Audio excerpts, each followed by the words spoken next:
Assalamualaikum warahmatullahi wabarakatuh. Saya Yusni Dargea, calon guru penggerak angkatan 10 Kabupaten Nias Utara. Saya akan melaksanakan aksi nyata, yaitu menyebarkan pemahaman dan pengalaman penerapan budaya positif di unit kerja saya SD Negeri 075026 Aloa, Kecamatan Tuhemberua. Berikut rangkaian kegiatannya.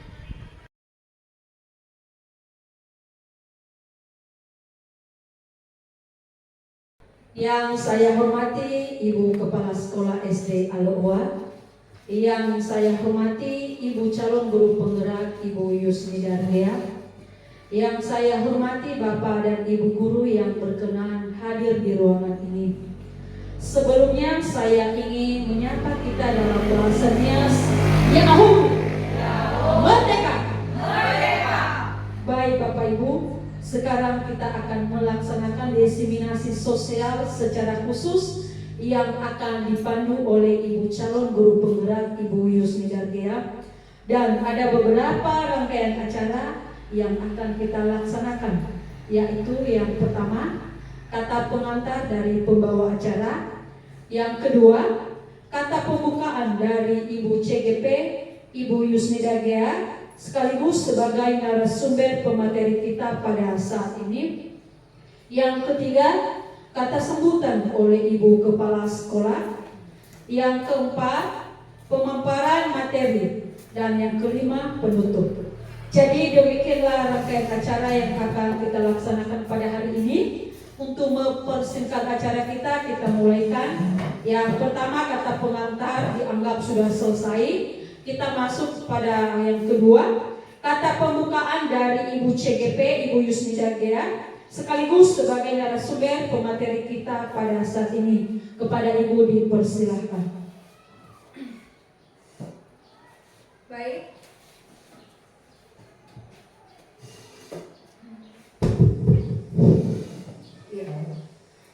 Baik, terima kasih waktu dan kesempatan yang diberikan kepada saya. Sebelumnya, saya menyampaikan kata pembukaan ini. Terimalah salam saya dalam bahasa daerah Nias kita. Ya Ahohu. Ya Ahohu.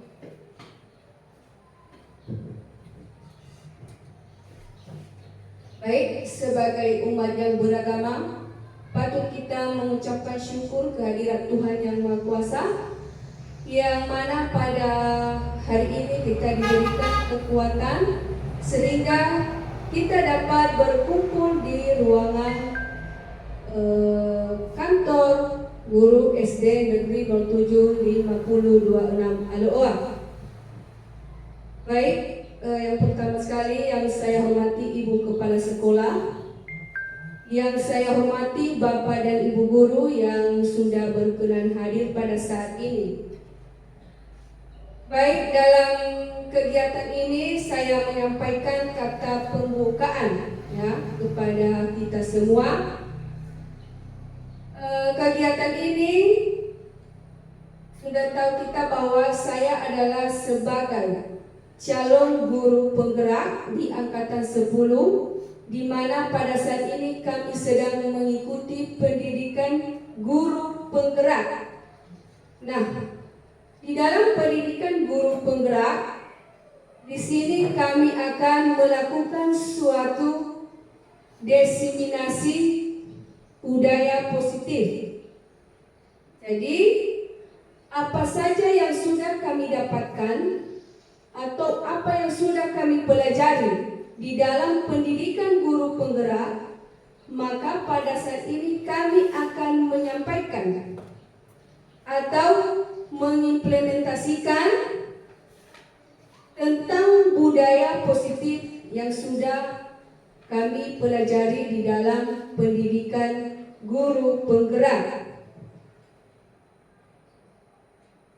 Jadi saya berharap kepada kita semua dengan kegiatan ini supaya kita tetap semangat, sehat selalu hingga nanti kegiatan ini berakhir. Jadi itu saja yang bisa saya sampaikan sebagai kata pembukaan. Kepada kita semua saya ucapkan terima kasih. Ya Ahobu.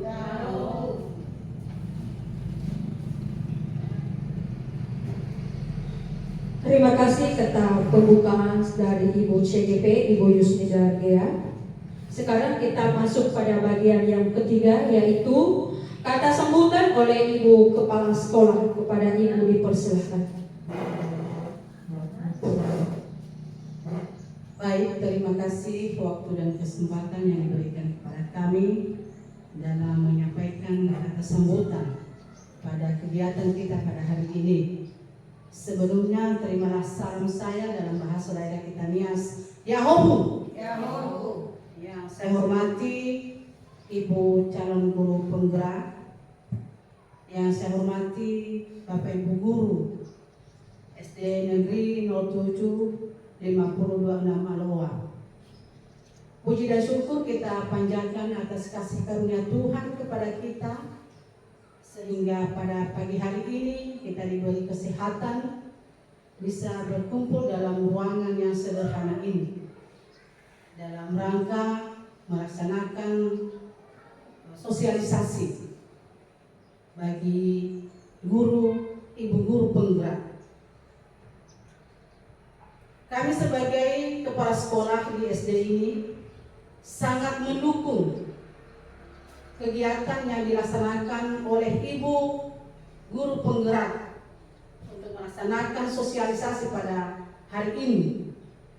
Dan harapan-harapan kita semua kepada Bapak Ibu guru yang ada di sini supaya ke depan bisa mengikuti apa yang dilaksanakan oleh ibu guru penggerak pada hari ini.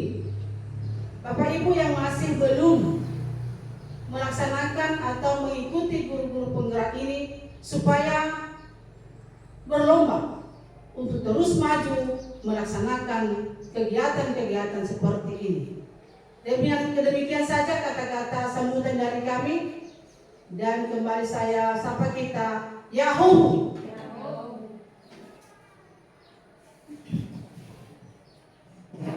Terima kasih kata sambutan dari Ibu Kepala Sekolah. Sekarang kita masuk pada acara bagian keempat, yaitu pemaparan materi. Kepada Ibu CGP dipersilahkan. Baik, Bapak Ibu semuanya, terima kasih. Sekarang kita sudah sampai pada acara penyampaian materi, yaitu materi penyebaran pemahaman budaya positif atau diseminasi budaya positif di unit kerja kita, yaitu di SD Negeri 07 5026 Aloa.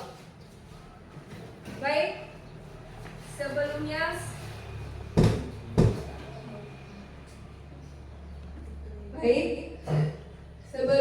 saya mengucapkan terima kasih kepada Ibu Kepala Sekolah yang telah memberikan dukungan, arahan, dan bimbingan. Begitu juga dengan Bapak dan Ibu guru yang sudah berkenan hadir pada saat ini. Baik Bapak Ibu semuanya, sebagaimana sudah kita ketahui bahwa saya salah satu guru di SD Negeri 075026 Aloa yang pada saat ini sedang mengikuti pendidikan guru penggerak, di mana sudah berlangsung kurang lebih 2 bulan. Dan pada saat ini kebetulan ini adalah salah satu kegiatan pada pendidikan guru penggerak, yaitu melakukan diseminasi tentang budaya positif. Jadi apa saja yang sudah kami pelajari di pendidikan guru penggerak ini, maka akan kami sampaikan atau kami diseminasi kepada rekan-rekan guru supaya dapat meningkatkan kualitas proses belajar mengajar kita terhadap peserta didik.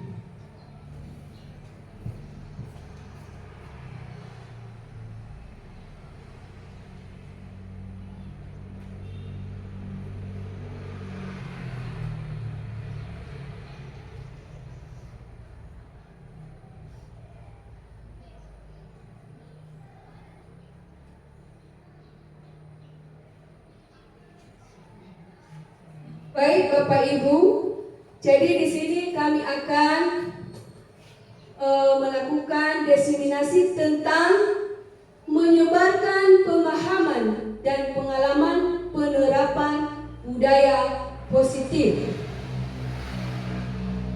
Nah, di sini ada tujuan kegiatan kita pada saat ini, yaitu dengan terlaksananya kegiatan ini diharapkan kita mampu berkolaborasi bersama seluruh warga sekolah beserta pemangku kepentingan lainnya, membangun budaya positif yang dapat mengembangkan karakter murid ke arah yang lebih baik. Dengan begitu, sekolah bisa menjadi tempat yang aman, nyaman bagi murid dan seluruh warga sekolah lainnya. Jadi itu tujuan kegiatan kita pada hari ini, yaitu bagaimana kita menciptakan lingkungan sekolah kita yang aman dan nyaman bagi seluruh warga sekolah. Baik Bapak Ibu semuanya, saya lihat kita sudah mulai agak kurang bersemangat. Nah, untuk lebih semangat kita melakukan ice breaking. Nah, jadi ice breaking ini biasa kita terapkan kepada peserta didik kita, ya kan? Mengapa? Karena di dalam suatu pembelajaran itu kita sebagai guru harus memberikan suasana yang nyaman kepada siswa. Bagaimana mereka supaya semangat untuk belajar. Jadi salah satunya adalah melakukan ice breaking. Jadi nanti Bapak dan Ibu guru, saya harap nanti kesediaan kita untuk berdiri ya, untuk melakukan ice breaking.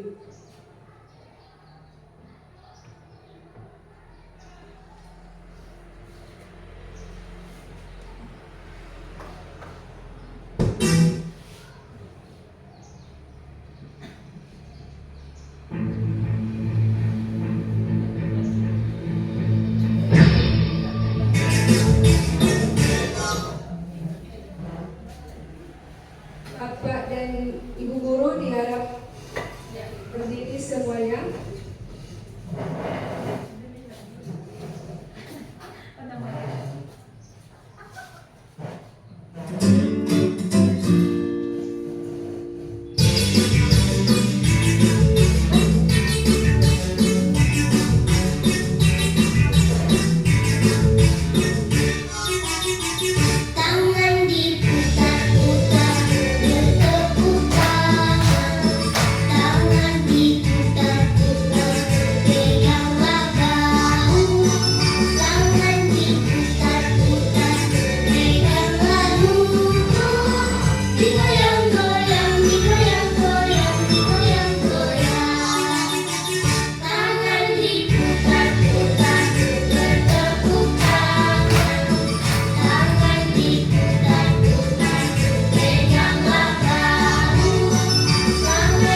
Ibu semuanya.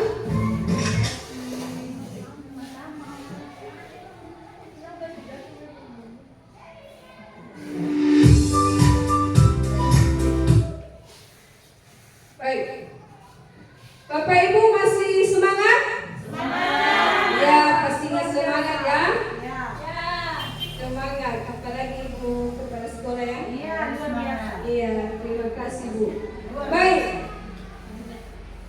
Sekarang kita melanjutkan materi kita tentang budaya positif. Baik Bapak Ibu semuanya, kalau kita mendengar kata budaya positif, pasti di dalam pikiran kita banyak yang berandai-andai atau memiliki makna yang berbeda-beda. Apa sih sebenarnya budaya positif itu menurut pikiran kita masing-masing? Nah, di antara Bapak Ibu, adakah yang memberikan kepada kita pengertian tentang apa sih sebenarnya budaya positif itu menurut pikiran kita masing-masing Bapak dan Ibu guru? Adakah yang bisa memberikan kepada kita tentang budaya positif? Makna dari budaya positif? Oh ya, Ibu Nofrinis Delong Bandung. Saya Bu. Silakan Bu. Terima kasih. Menurut saya budaya positif adalah hal-hal yang baik yang dapat meningkatkan kualitas belajar siswa serta membawa pembaharuan yang lebih baik. Terima kasih. Baik, terima kasih kepada Ibu Nofrinis yang sudah memberikan tanggapan tentang budaya positif. Adakah teman-teman lain atau Bapak Ibu guru lain yang memberikan tanggapannya tentang budaya positif? Oh, berarti sama ya, sama Ibu Nofrinis Delomano tadi, bahwa budaya positif adalah merupakan hal-hal yang baik atau kebiasaan yang baik, ya, yang bisa memberikan manfaat baik kepada diri kita sendiri maupun kepada orang lain. Jadi itu adalah makna daripada budaya positif menurut pemikiran kita. Nah, di sini ada pengertiannya bahwa budaya positif merupakan perwujudan dari nilai-nilai kebajikan atau keyakinan universal yang diterapkan di sekolah. Nah, jadi budaya positif itu nilai kebajikan, nilai keyakinan, ya, yang sudah diterapkan di sekolah kita masing-masing. Ya, seperti di sekolah kita di SD Negeri 07 5026 Aloa. Nah, nilai-nilai kebajikan itu nanti akan kita bahas di materi berikutnya. Sekarang di dalam budaya positif itu ada beberapa konsep utama yang harus kita ketahui. Ya, yang pertama di situ adalah perubahan paradigma belajar. Yang kedua, nilai-nilai kebajikan. Yang ketiga, disiplin positif. Yang keempat, motivasi perilaku manusia. Yang kelima, keyakinan kelas. Keenam, kebutuhan dasar manusia. Ketujuh, 5 posisi kontrol. Dan yang terakhir adalah segitiga restitusi. Jadi ini nanti kita akan bahas satu persatu tentang konsep utama daripada budaya positif. Nah, ini mengenai pembelajaran paradigma baru. Maksudnya di sini pembelajaran dengan paradigma baru yaitu pembelajaran yang dirancang berdasarkan prinsip pembelajaran yang berdiferensiasi. Jadi itu pembelajaran paradigma baru.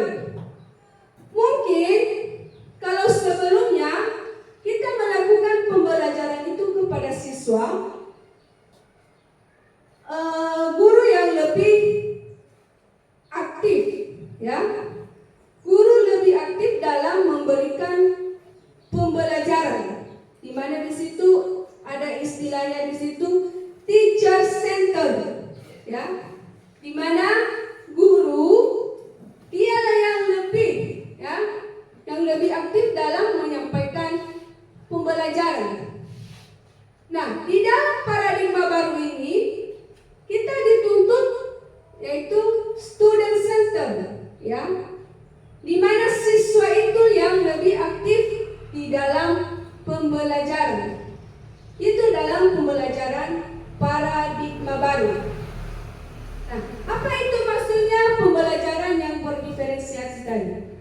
Nah, pembelajaran yang dilakukan itu sesuai dengan kebutuhan peserta didik, kemudian sesuai dengan perkembangannya, ya, dan tidak terlepas dari teori atau mewujudkan profil pelajar Pancasila, di mana di sekolah kita pada saat ini sudah kita terapkan, malahan kita sudah melakukan di dalam kelas, ya kan, bagaimana itu profil pelajar Pancasila. Ada di kelas itu nanti ada yang bernyanyi-nyanyi mengenai pelajar Pancasila. Nah, berarti di sekolah kita sudah mulai kita terapkan itu tentang profil pelajar Pancasila. Baik Bapak Ibu semuanya, di dalam profil pelajar Pancasila itu ada beberapa, ya, ada beberapa bagian. Yang pertama di situ adalah beriman dan bertakwa kepada Tuhan Yang Maha Esa dan berakhlak mulia. Kemudian berkebinekaan global, gotong royong, mandiri, kreatif, dan bernalar kritis. Jadi itu adalah beberapa dimensi dari profil pelajar Pancasila. Jadi pembelajaran paradigma baru di sini kita harus melakukan pembelajaran yang berdiferensiasi kepada peserta didik kita. Nah, di dalam pembelajaran itu nanti harus terwujud yang namanya profil pelajar Pancasila.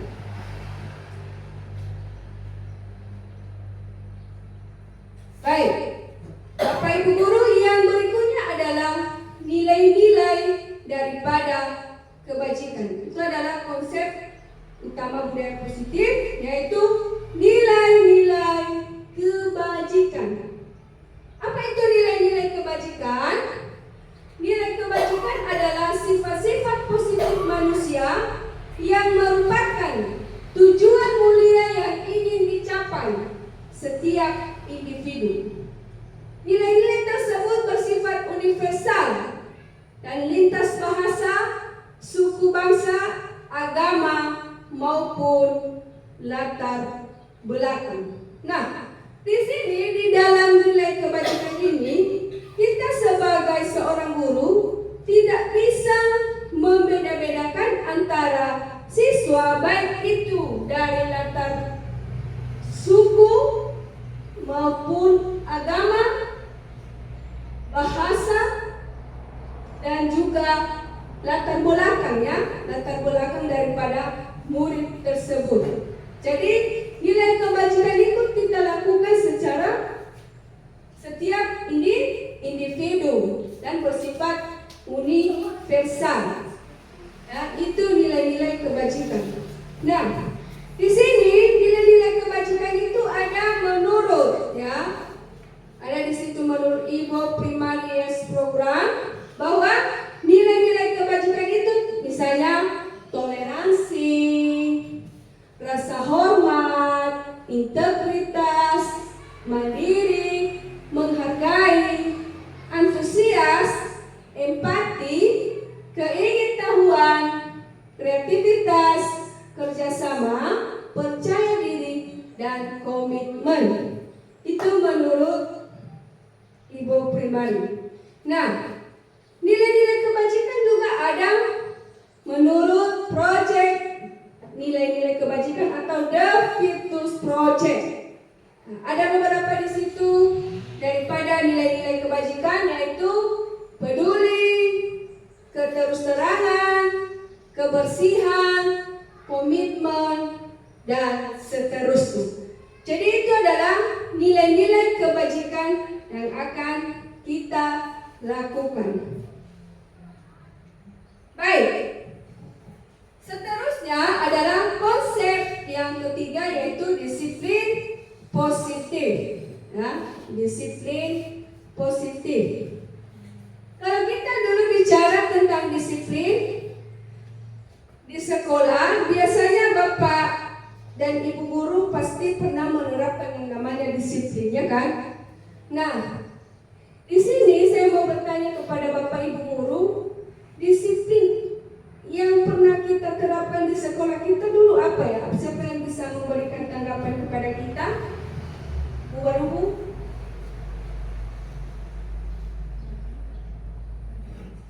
Salah satunya adalah kehadiran. Oh. Baik, terima kasih Ibu Nurdanima Warubu. Dia mengatakan bahwa salah satu disiplin yang sudah kita terapkan adalah kehadiran atau disiplin waktu. Adakah Bapak Ibu guru yang lain yang bisa memberikan tanggapan tentang disiplin?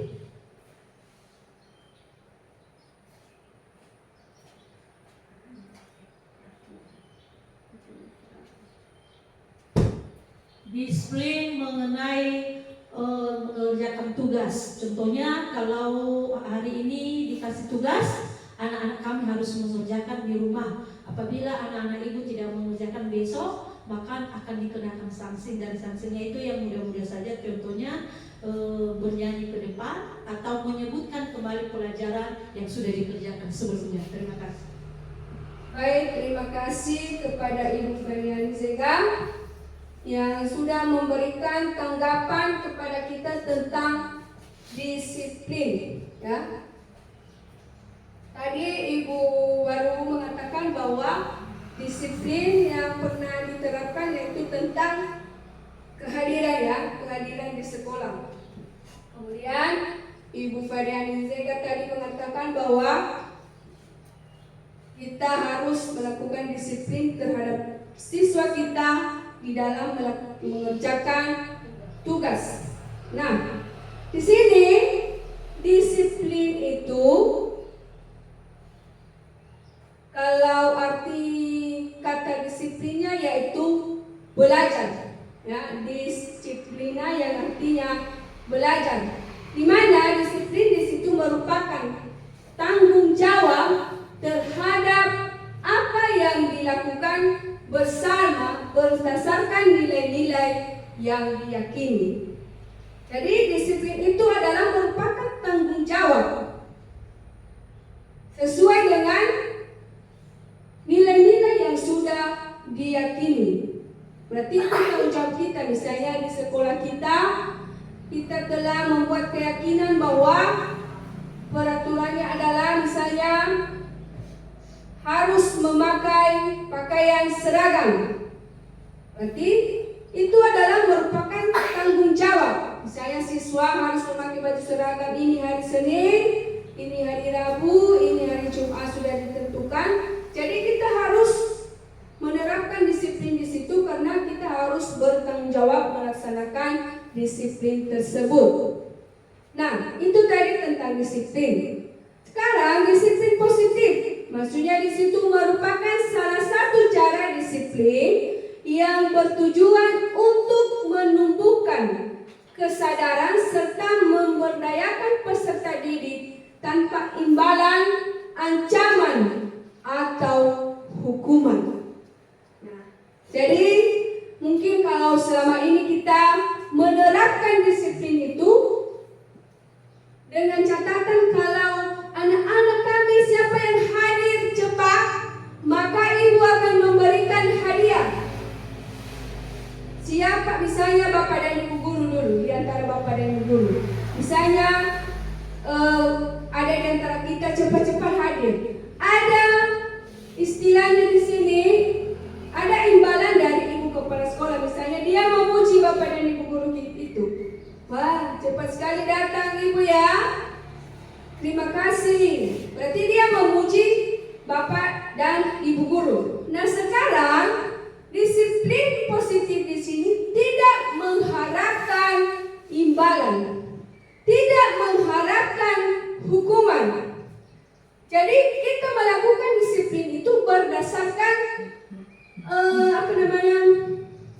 kesadaran, ya, kesadaran kita sendiri.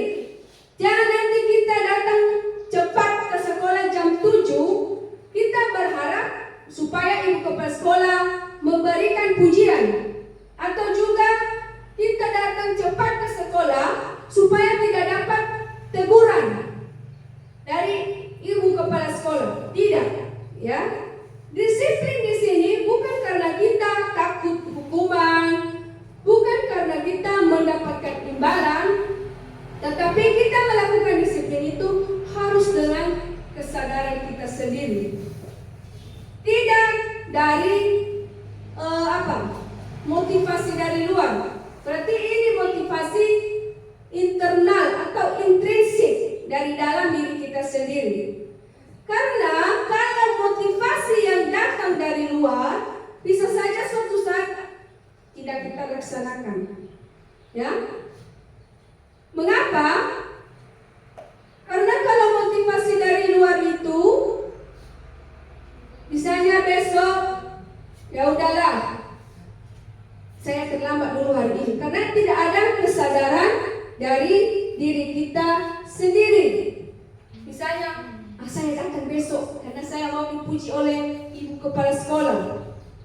Berarti itu namanya bukan disiplin positif. Itu adalah motivasi dari luar atau eksternal. Jadi disiplin positif ini harus berasal dari dalam diri kita sendiri, ya Bapak Ibu. Harus berasal dari kita sendiri. Kita sadar apa saja keyakinan kita di sekolah ini: hadir tepat waktu, memakai pakaian seragam, mengikuti seluruh peraturan yang sudah ditetapkan. Jadi kalau hanya ingin mendapat pujian, mungkin itu tidak bertahan lama. Tapi kalau dalam diri kita sendiri muncul motivasi tersebut, maka itu akan terus kita lakukan.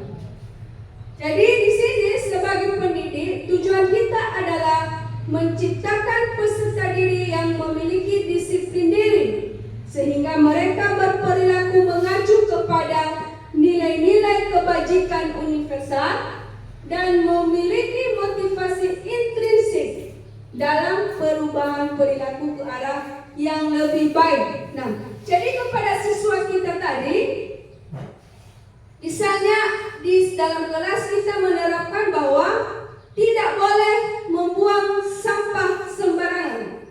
Nah, jangan kita menerapkan disiplin itu dengan siapa nanti yang membuang sampah akan misalnya dicubit atau apa-apa. Tentu itu karena ketakutannya, karena dia takut dipukul, dia takut dihukum, maka dia melakukan kegiatan itu tidak membuang sampah sembarangan. Nah, berarti sepanjang nanti tidak ada hukuman seperti itu, misalnya di rumah, ya kan? Di rumah itu tidak ada yang namanya peraturan tertulis. Bisa saja kalau tidak ada hukuman, tidak dihukum saya membuang-buang sampah aja di lantai. Berarti di situ disiplin, dia melakukan disiplin itu karena ada motivasi dari luar.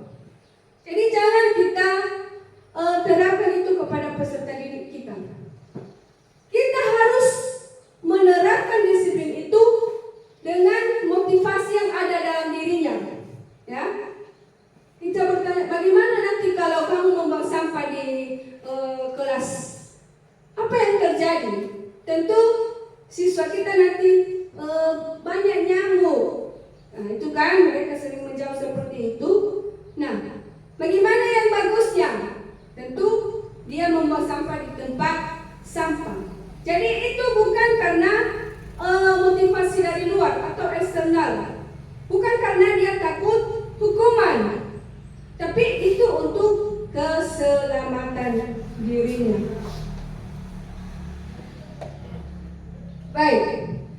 Nah, ini ada beberapa tentang miskonsepsi tentang makna daripada kontrol, ya. Bagaimana kita mengontrol murid? Miskonsepsi ini artinya pernyataan yang tidak benar, ya.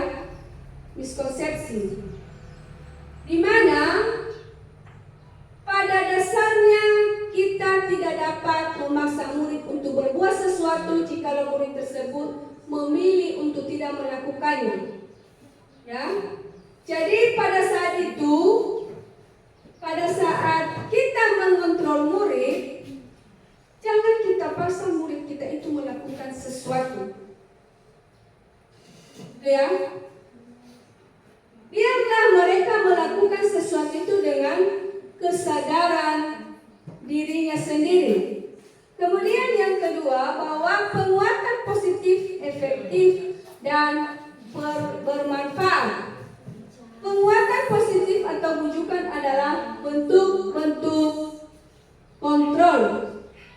Segala usaha untuk mempengaruhi Disconnected.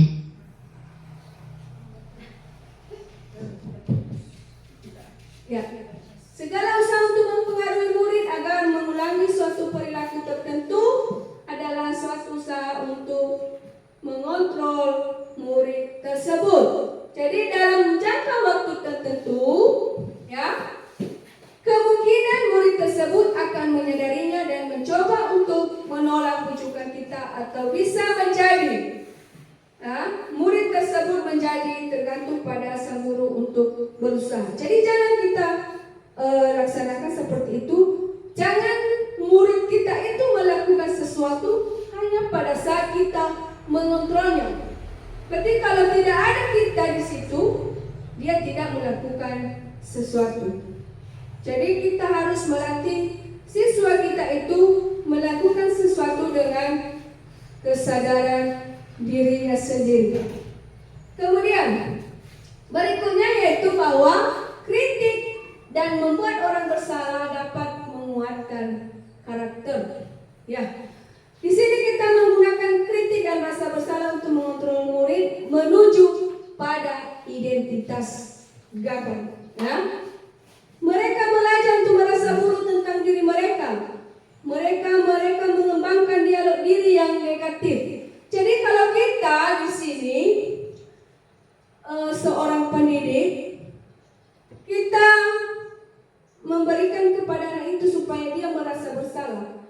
Jangan, karena itu nanti akan membuat anak tersebut ke identitas gagal. Mengapa?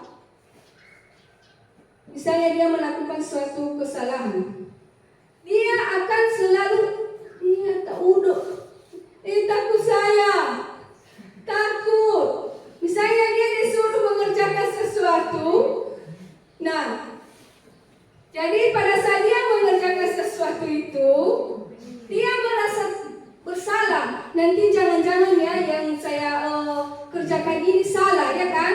Jangan-jangan nanti ya yang saya lakukan ini salah lagi. Karena kita telah menerapkan kepadanya membuat orang merasa bersalah. Baik. Bapak Ibu masih ada semangatnya? Masih. Semangat? Semangat. Ya, terima kasih, masih semangat ya.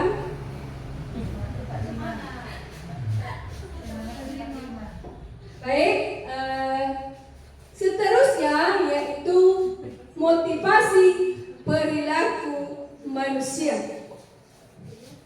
Nah, apa itu maksudnya motivasi? Motivasi adalah merupakan dorongan yang dimiliki seorang individu yang dapat merangsang untuk dapat melakukan tindakan-tindakan atau sesuatu yang menjadi dasar atau alasan seseorang untuk berperilaku atau mencapai tujuan tertentu. Nah, di sini tadi sudah kami jelaskan bahwa ini motivasi perilaku manusia di dalam melakukan suatu budaya positif. Tadi kami jelaskan bahwa dia melakukan suatu budaya positif itu karena ada motivasi eksternal, di mana di situ untuk menghindari ketidaknyamanan atau hukuman atau mendapatkan imbalan atau penghargaan orang lain. Misalnya kita hadir di sekolah jam 7 karena menghindari ketidaknyamanan, nanti tidak enak sama ibu kepala sekolah, tidak enak sama bapak dan ibu guru. Berarti itu adalah motivasi eksternal. Kemudian ada juga yang bertujuan, kalau saya nanti melakukan ini pasti ada imbalan, ya kan? Ada penghargaan. Misalnya anak didik kita dulu di kelas, kalau saya rajin ke sekolah, pasti saya mendapatkan imbalan dari bapak ibu guru. Jadi itu adalah motivasi eksternal, memberikan imbalan kepada peserta didik bagi yang rajin. Jadi itu adalah motivasi eksternal. Nah, yang harus kita lakukan adalah motivasi internal. Apa itu motivasi internal? Yaitu bertujuan untuk menjadi orang yang mereka inginkan dan menghargai diri sendiri dengan nilai-nilai yang mereka percaya. Kemudian sebaiknya hindari hukuman atau pemberian penghargaan berlebihan agar meminimalisir motivasi eksternal dalam diri murid. Jadi kita di dalam memberikan pembelajaran kepada peserta didik, kita harus memberikan motivasi internal. Jangan kita memberikan motivasi eksternal. Ya. Biarlah peserta didik itu menjadi orang yang mereka inginkan, bisa menghargai diri sendiri tanpa mereka didorong oleh orang lain. Berarti atas kesadaran diri sendiri melakukan sesuatu. Nah, ini dia. Ya, ada yang namanya identitas gagal dan ada identitas sukses. Jadi kalau hukuman yang kita berikan, maka itu mengarah kepada identitas gagal, ya, membuat peserta didik kita gagal. Tapi kalau kita membuat peserta didik kita, mewujudkan peserta didik kita ke identitas sukses, maka kita akan melakukan disiplin, konsekuensi, dan restitusi. Ya. Restitusi di sini maksudnya adalah proses kolaboratif yang mengajarkan murid untuk mencari solusi untuk masalah dan membantu murid berpikir tentang orang seperti apa yang mereka inginkan dan bagaimana mereka harus memperlakukan orang lain. Jadi itu makna daripada restitusi. Mengapa kita memiliki peraturan tentang penggunaan helm pada saat kendaraan roda 2? Nah, di situ ada yang menjawab untuk keselamatan, ya, untuk menjaga keselamatan. Ada juga yang menjawab supaya kita tidak kena tilang, ya kan? Supaya kita tidak kena tilang. Dan ada juga yang menjawab tentang keselamatan. Nah, kalau peraturan berarti misal peraturan yang tidak memakai helm akan kena tilang. Itu adalah peraturan. Kalau keyakinan kita berarti kalau kita tidak menggunakan helm, maka itu akan membahayakan nyawa kita. Mengapa kalau terjadi kecelakaan, maka apa yang terjadi terhadap diri kita? Kita akan pecah kepala kita, ya kan? Kalau tidak ada helm. Nah, jadi mati. Begitu juga di dalam kelas, ya. Karena kalau peraturan ini bisa saja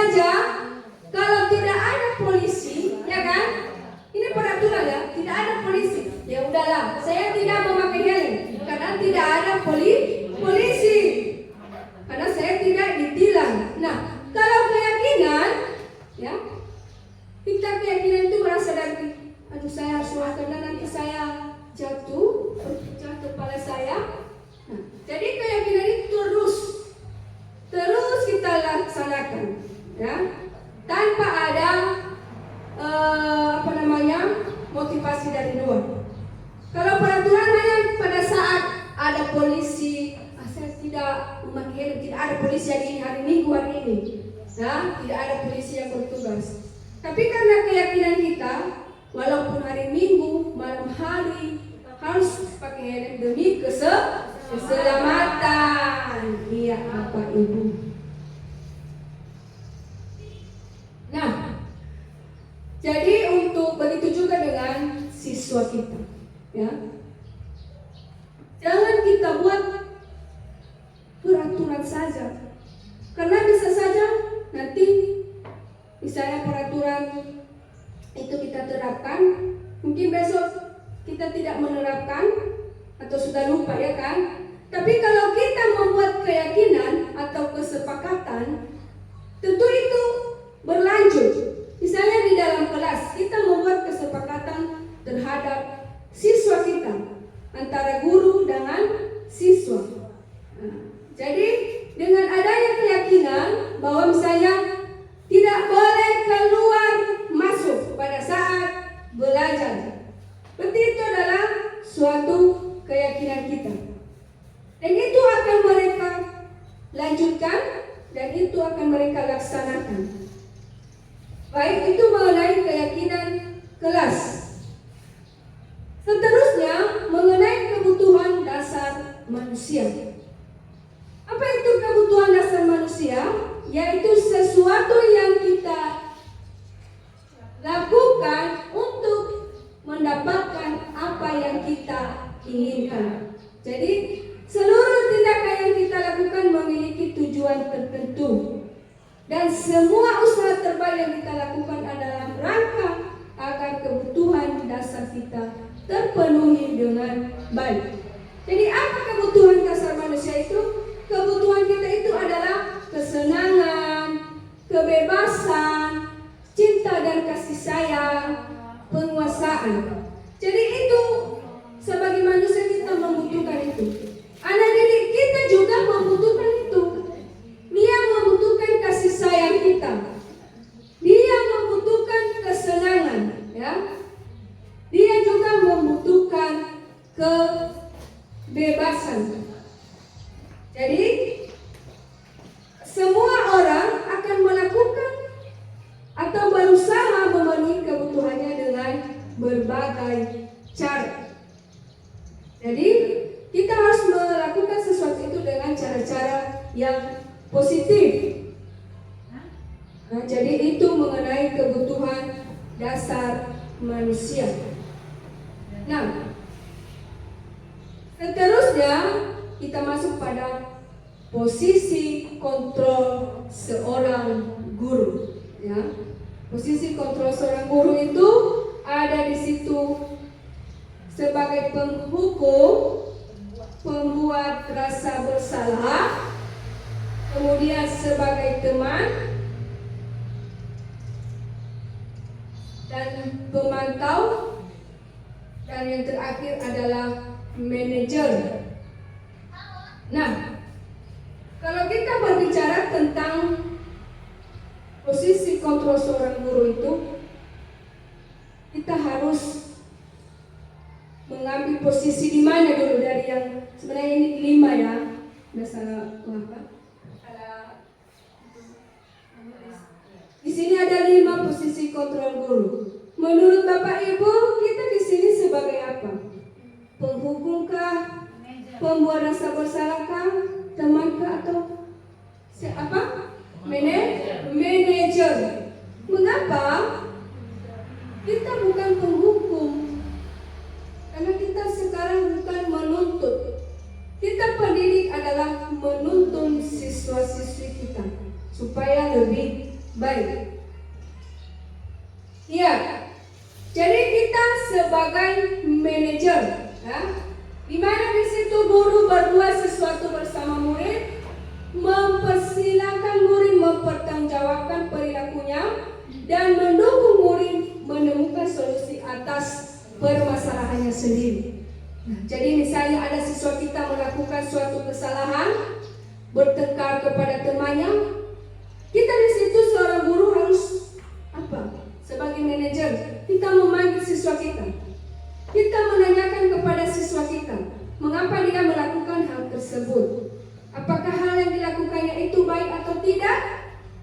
dan kita tanyakan, bagaimana solusinya?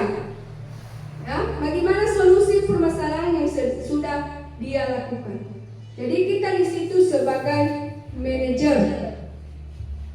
Nah, posisi control manager ini nanti akan mengacu pada restitusi penyelesaian masalah. Ya, jadi guru di situ harus bisa ya menyelesaikan masalah kepada peserta didik itu dengan menggunakan restitusi. Ini dia ya, segitiga restitusi. Yaitu penyelesaian masalah melalui 3 tahap. Yang pertama yaitu menstabilkan identitas, kemudian validasi tindakan yang salah, dan menanyakan keyakinan.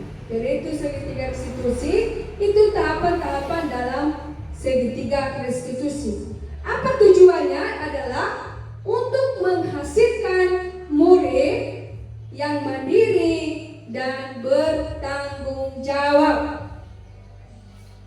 Nah, ini dia pengertian daripada segitiga restitusi. Itu suatu proses dialog yang dijalankan guru atau orang tua agar dapat menghasilkan murid yang mandiri dan bertanggung jawab. Itu adalah, nah ini dia. Ini tahapannya ya. Yang pertama dulu kita menstabilkan identitas. Kemudian validasi tindakan yang salah.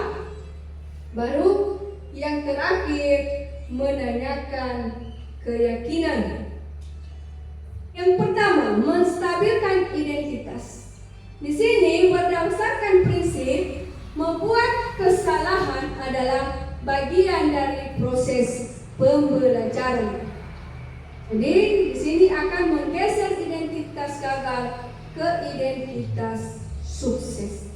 Jadi di menstabilkan identitas ini kita harus menanyakan dulu kepada peserta didik kita, mengapa dia melakukan kesalahan tersebut, apa yang menyebabkan ya dia melakukan suatu kesalahan, apa penyebabnya.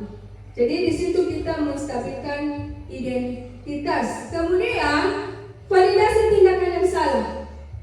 Maksudnya di sini yaitu prinsip setiap perilaku manusia berupaya memenuhi suatu kebutuhan tertentu, mengenali dan mengakui kebutuhan murid, dan akan memperbaiki hubungan dengan murid. Itu adalah validasi tindakan yang salah.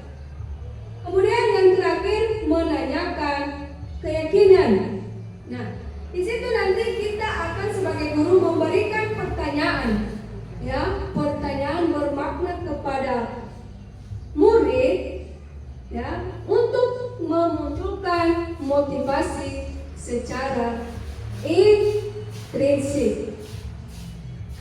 Nah, jadi di dalam segitiga restitusi ini, misalnya ada siswa kita yang bermasalah, mungkin dia bertengkar kepada temannya. Nah, kita sebagai guru yang memiliki atau mengambil posisi kontrol sebagai manajer akan melakukan segitiga restitusi. Kita tahu dari bahwa segitiga restitusi itu ada 3 ya, ada 3 tahapan.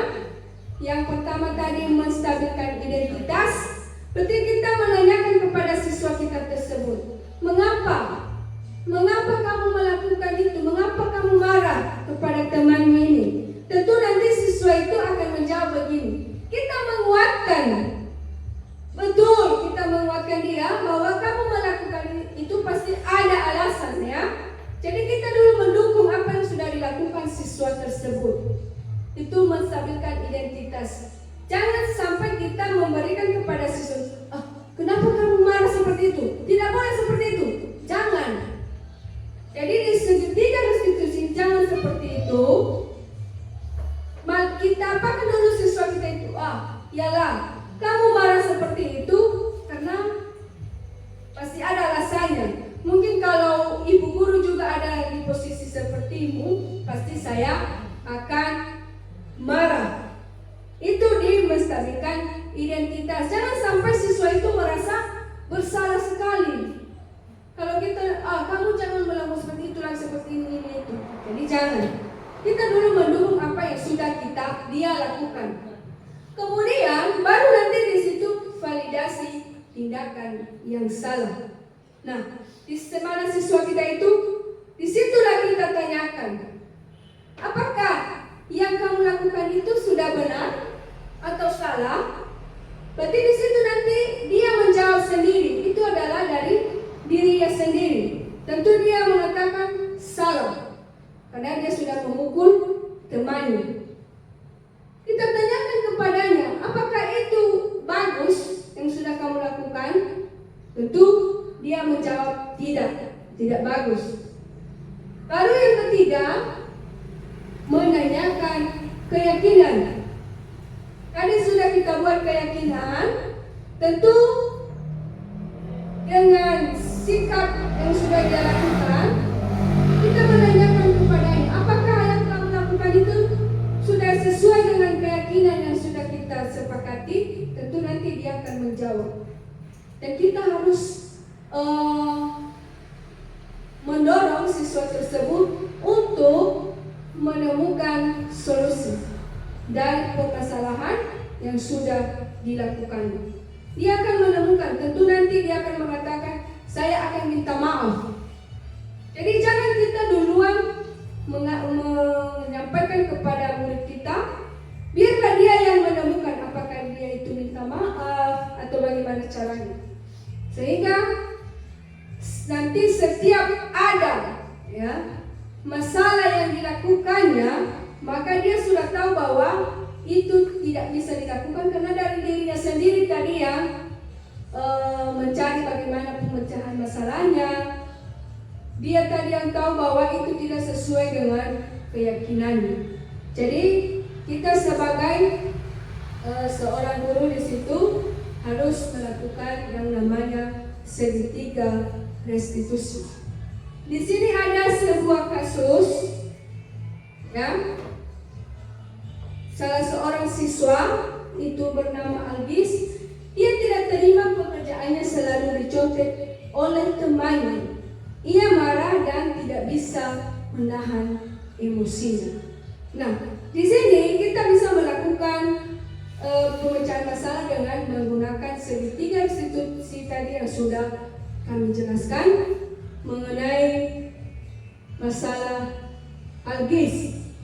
Yang pertama dia tadi menstabilkan identitas, kemudian validasi tindakan yang salah, dan yang terakhir adalah menanyakan keyakinan. Nah, baik, mungkin sampai di situ materi kita tentang budaya positif. Namun sebelumnya dulu, kalau ada berupa saran, tanggapan atau pertanyaan dari Bapak Ibu guru, kami berikan waktu. Siapa yang mau bertanya dari Bapak dan Ibu guru? Oh, ya Bu.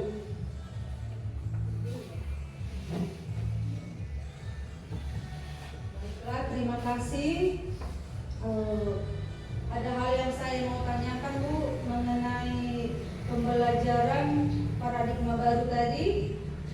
Jadi pertanyaan saya, bagaimana kita menerapkan atau melaksanakan pembelajaran yang berdiferensiasi kepada peserta didik? Itu saja.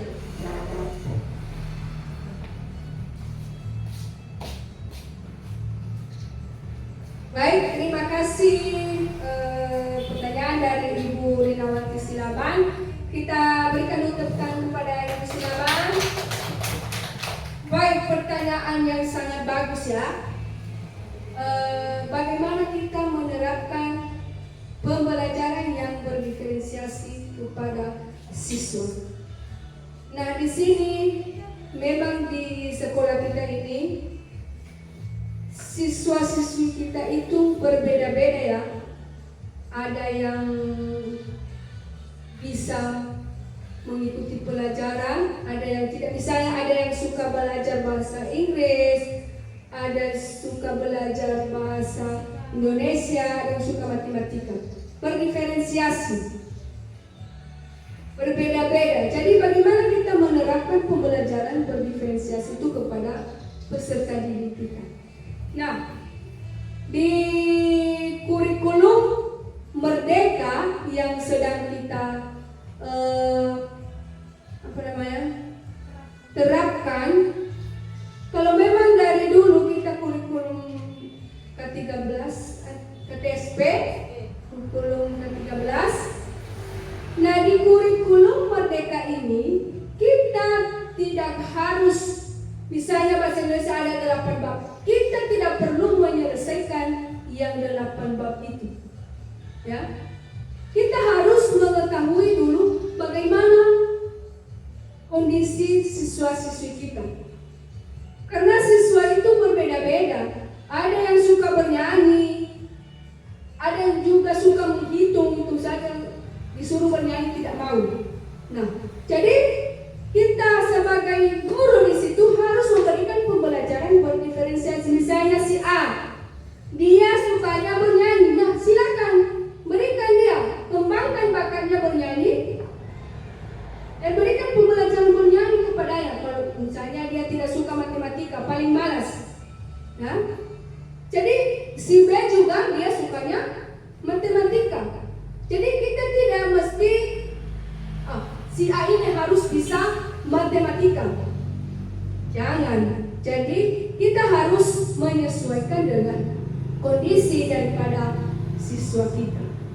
Jangan kita menuntut harus bisa matematika anak itu, harus bisa bahasa Inggris anak itu. Tidak. Jadi makanya nanti di dalam kelas itu pembelajarannya berdiferensiasi. Ada yang suka bernyanyi, ada yang suka berolahraga, ada yang suka menggambar. Jadi kita itu harus mengembangkan bakat yang ada pada diri anak tersebut. Jadi mungkin itu saja yang bisa kami jelaskan kepada Bapak dan Ibu guru. Baik, seterusnya apakah masih ada yang mau memberikan tanggapan? Oke, baik, terima kasih. Berarti kita sudah paham semua ya tentang apa itu budaya positif, dan mudah-mudahan ya apa yang sudah kita sampaikan atau pelajari pada hari ini dapat kita laksanakan dan terapkan di sekolah kita. Demikian saja saya ucapkan terima kasih. Yahoo.